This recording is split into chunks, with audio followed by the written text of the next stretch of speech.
Lon, a sophomore majoring in graphic design at a prestigious university, has always dreamed of becoming a creative designer, working in an inspiring and professional environment. When she first stepped onto the college campus, she carried with her big hopes and a strong belief that this place would be the launching pad for her artistic ideas. But over time, reality slowly dimmed that initial excitement. Instead of being a place that nurtured passion, the learning environment became one that drained her energy.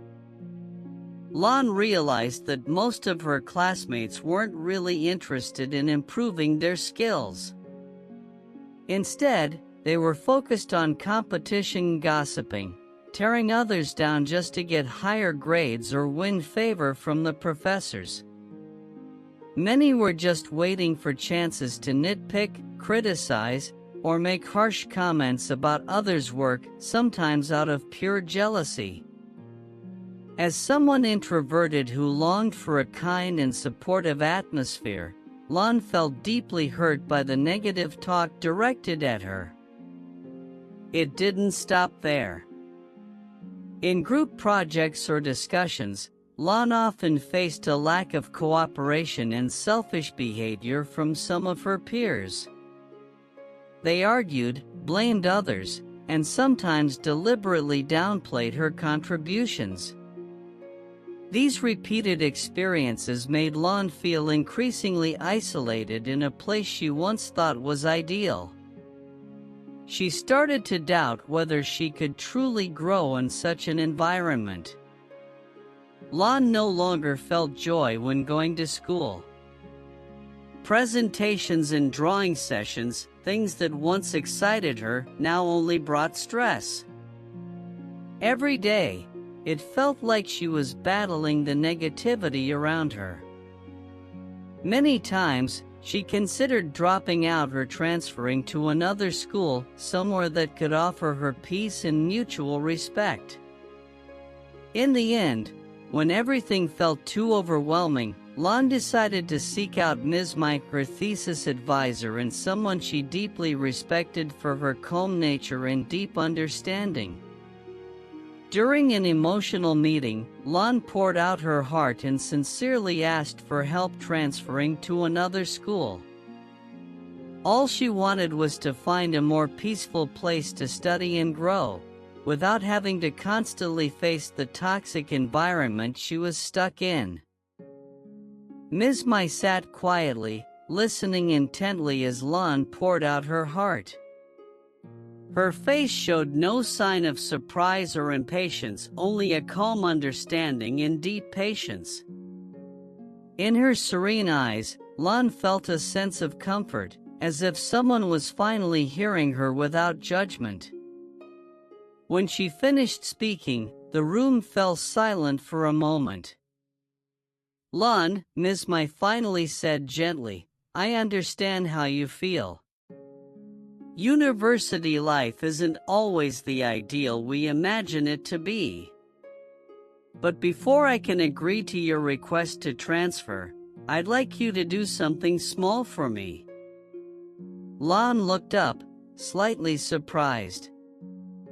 "What is it?" she asked, her voice still tinged with sadness. Ms. Mai stood up, walked to her desk, and returned with a small glass, which she filled to the brim with water. Handing it to Lon, she said, "I want you to take this glass of water and walk once around the campus. The only rule is, don't spill a single drop. When you're done, come back here." Lon blinked in confusion. It sounded like a simple task, but also a strange one. Still, she didn't dare refuse, partly out of respect for Ms. Mai, and partly because she believed this might be a necessary step in her wish to transfer. She nodded, took the glass carefully, and stepped out of the room. Outside, soft sunlight filtered through the trees, casting shimmering patterns across the courtyard. Lon began her walk, clutching the glass tightly, her eyes fixed on the water's surface. Each step was taken with great caution. Any slight tilt might cause the water to spill. Though laughter, chatter, and the roar of motorbikes filled the air around her, she paid no attention. Her mind was completely focused on keeping the water still. The path around the campus wasn't long, but to Lon, it felt like a journey. Each step taught her something about focus and self-control in a world full of distractions. She realized that during the entire walk, she hadn't heard anyone bad-mouthing her. She hadn't noticed any judgmental glances or whispers, the things that usually left her feeling wounded. When Lon finally returned to Ms. Mai's office, the glass was still full. She let out a quiet sigh of relief, happy she hadn't spilled a drop and surprised to feel something different stirring inside her. A strange calm, a sharp clarity. She didn't know yet how this odd task connected to her request to transfer, but one thing was clear: it wasn't meaningless. Lon placed the glass on the table, her face a bit brighter. "Ms. Mai, I did it," she said, her hand still slightly trembling from trying to keep her balance the entire way. "I walked all around the campus and didn't spill a single drop." Ms. Mai nodded, her eyes filled with quiet approval. "Well done, Lon. I knew you could do it." Lon looked at her, waiting anxiously for an answer. "So, does this mean I can transfer now?" Ms. Mai didn't respond right away. Instead, she gently rested her hand on the glass and asked a question that caught Lon off guard. "While you were walking around campus, did you hear the group of students who usually gossip about you talking about anything?" Lon blinked. "No. I was just focused on the glass. I was afraid I'd spill it." "And did you notice where the classmates who tend to be jealous of you were standing?" Lon shook her head. "No, I didn't. I wasn't paying attention to anything except the glass." "So did you feel annoyed, upset, or distracted by the usual noises you hear every day?" Lon was silent for a few seconds, then slowly shook her head again. "No. I didn't hear anything at all. I didn't notice anything except trying to keep the glass steady." Ms. Mai smiled gently, her hand still resting on the full glass. "You see, Lon, when you truly focus on something important, even something as simple as a glass of water, you don't have the time or energy to pay attention to the negativity around you. The gossip, the judgmental looks, the jealousy, all of it fades into background noise." Lon stood there in awe. She had never imagined that such a simple task could carry such a deep message. "Lon," Ms. Mai continued, her voice warm and calm, "life is never short of negative people, never short of chaotic environments. If you keep searching for a place that's perfectly peaceful, you might spend your whole life walking without ever arriving. What truly matters is not where you are, but how you live in that place. Can you keep your mind calm amidst the noise? Can you stay focused in the middle of distractions? That's what will determine whether or not you can be happy." Lon lowered her gaze, feeling something shift inside her. She didn't know exactly how to respond, only that a gentle sense of clarity was spreading through her heart. She was beginning to realize that maybe the real problem wasn't entirely in her surroundings, but in how she chose to face them. Lon sat in silence, her eyes fixed on the glass of water in front of her, as if she were seeing it for the very first time, truly understanding its deeper meaning. Ms. Mai said nothing more. She simply allowed the stillness to fill the room, a rare and precious silence that often spoke louder than any lecture. After a while, Lon spoke, her voice soft and sincere. I think I've been paying too much attention to things that don't really matter. I've let other people's words affect how I feel. I've allowed the environment to control my happiness and focus. I forgot that my original goal was to learn and grow. Ms. Mai smiled, her eyes warm and filled with affection. That's exactly right, Lon. When you let the outside world dictate your inner peace, you'll always feel unsettled, no matter where you are. But if you learn to focus on your true values, peace will come from within, not from your surroundings. Lon nodded slowly.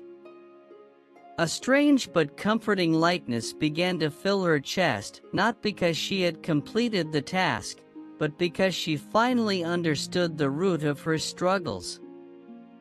It wasn't entirely about other people. It was about how easily she let her own heart be shaken. Ms. Mai, Lon said, her eyes now brighter, I understand. Maybe I don't need to transfer after all. I need to learn how to keep my mind steady in the middle of all the noise. I need to stay focused on my goals, just like how I focused on the glass of water. Ms. Mai nodded, her smile widening as if this was the answer she had been waiting for all along. You've grown more in that one walk around the campus than some people do in a lifetime, Lon. Lon chuckled softly, the first real smile she had in days. She felt like she had just stepped through an important doorway. The gossip and competition outside hadn't disappeared, but Lon knew they no longer held the same weight. From now on, it would just be background noise, like Ms. Mai said, something she no longer needed to tune into. She stood up and bowed her head respectfully to Ms. Mai, not just in gratitude for today's lesson, but for her patience and unwavering belief in her. As Lon stepped outside, the sunlight seemed warmer, the breeze softer, and the path back to her classroom strangely peaceful. Since that conversation with Ms. Mai, Lon was no longer the student weighed down by frustration and exhaustion from her surroundings. She returned to class with a completely different mindset, not because her classmates had changed, or because the school had suddenly become perfect, but because Lon herself had changed the way she saw everything. The gossip was still there.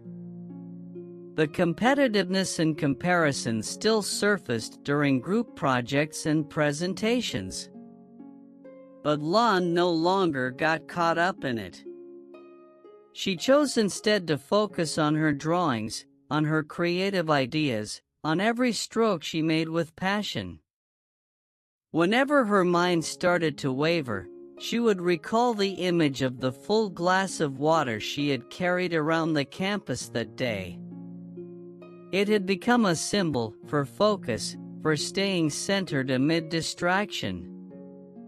Gradually, Lon noticed something remarkable. The less attention she gave to the negativity, the less power it had over her.